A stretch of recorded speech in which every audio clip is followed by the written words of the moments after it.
Are you directing your music? Hi friends, welcome again to the Singer's Studio.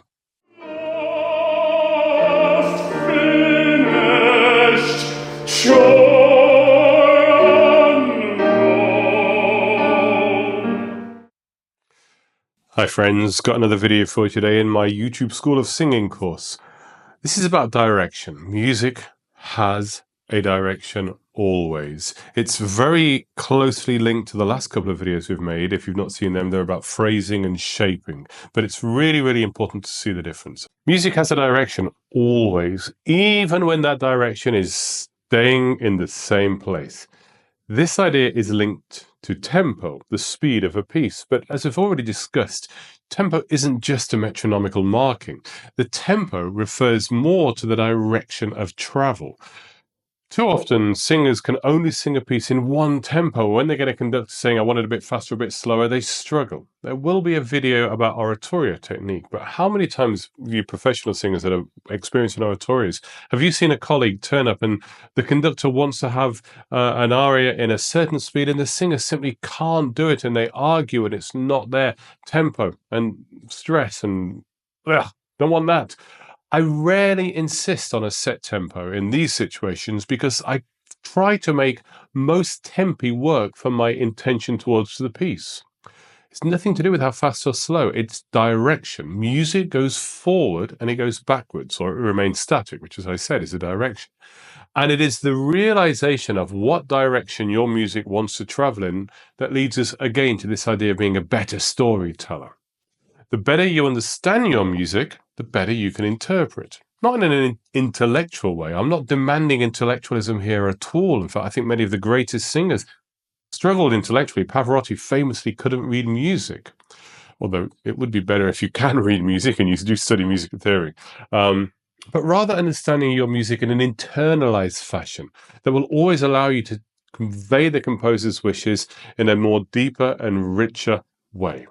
Feeling the direction of the music is an internal and private affair.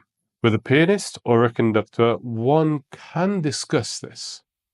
But because of what we've already discussed, this isn't actually a tempo change. So it's not really up to the conductor to dictate to you in this regard, although they can help to be collaborative always.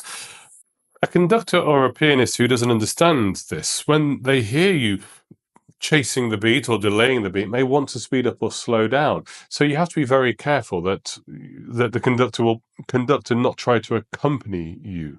But when we are fortunate enough to be working with a really great collaborator, and they will feel what you're trying to do, and they'll work with us, because music can be rushed or it can be dragged, and neither are really correct.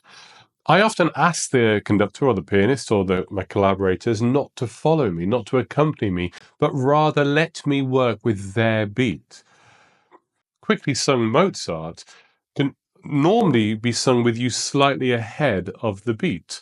It works with our word skills. One of the first lessons a singer will learn is to sometimes vocalize the consonant before the beat, so that the beat lands on the vowel, When in fast Mozart, we tend to do that. Finca da vino calda la testa, una gran festa va preparare. I'm always trying to put the consonant ahead of the beat, so the vowel lands on the beat, so it has this feeling of music going fast, but I'm not rushing, Or slower music, often more romantic music, but also Mozart. You can slightly sing behind the beat, You're putting the consonant down directly on the beat and then the vowel comes slightly afterwards. So you're not dragging, but you're just working with the tempo that the conductor or the pianist is giving you.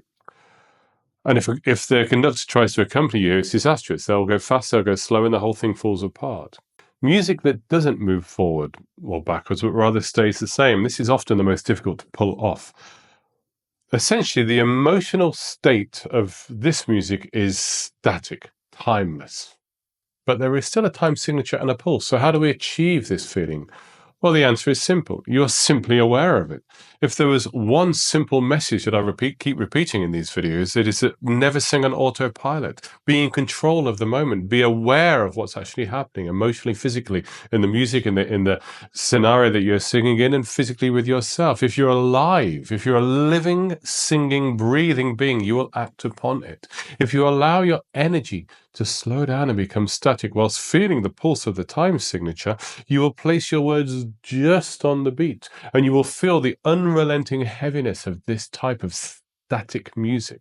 I promise I will make a video addressing any concerns that any of you may have, that when one takes such care choreographing their music and addressing all of their musical ideas, that it can lose that spark of spontaneity, because it is completely the opposite. The more preparation you do, the more you open yourself up to the glory of that spontaneous moment.